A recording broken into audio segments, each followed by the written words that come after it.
পাকিস্তানের বিরুদ্ধে যুদ্ধবিরতি লঙ্ঘন করে নিয়ন্ত্রণ রেখায় হামলার অভিযোগ করছে ভারত। তবে পররাষ্ট্রমন্ত্রী বিক্রম মিশ্রির এমন অভিযোগ নাকচ করে দিয়েছে ইসলামাবাদ।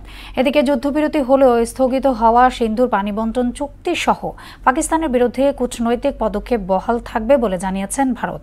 ওদিকে পাকিস্তানের হামলার মাত্রা দেখে ভারত হতভম্ব হয়ে যায় বলে এক প্রতিবেদনে জানিয়েছে মার্কিন সংবাদ মাধ্যম CNN। কাজী শাহরিনের ডেস্ক রিপোর্ট।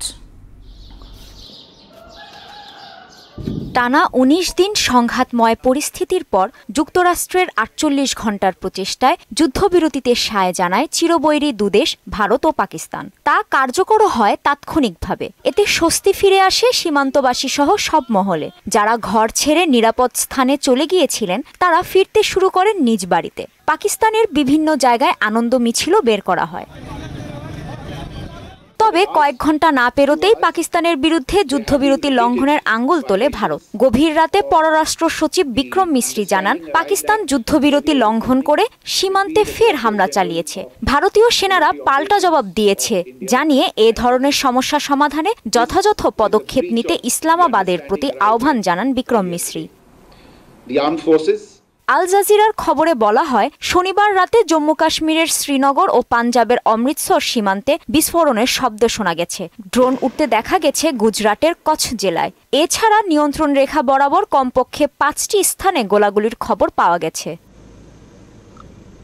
অভিযোগ নাকচ করে উল্টো ভারতের বিরুদ্ধে হামলার পাল্টা অভিযোগ করেছেন পাকিস্তানের তথ্যমন্ত্রী আতাউল্লাহ তারার। তবে কোথায় এই হামলা হয়েছে তা জানাতে পারেননি তিনি। তার দাবি, যুদ্ধবিরতি কার্যকরের পর কোনো রকম উস্কানিমূলক কর্মকাণ্ড করেননি পাক সেনারা।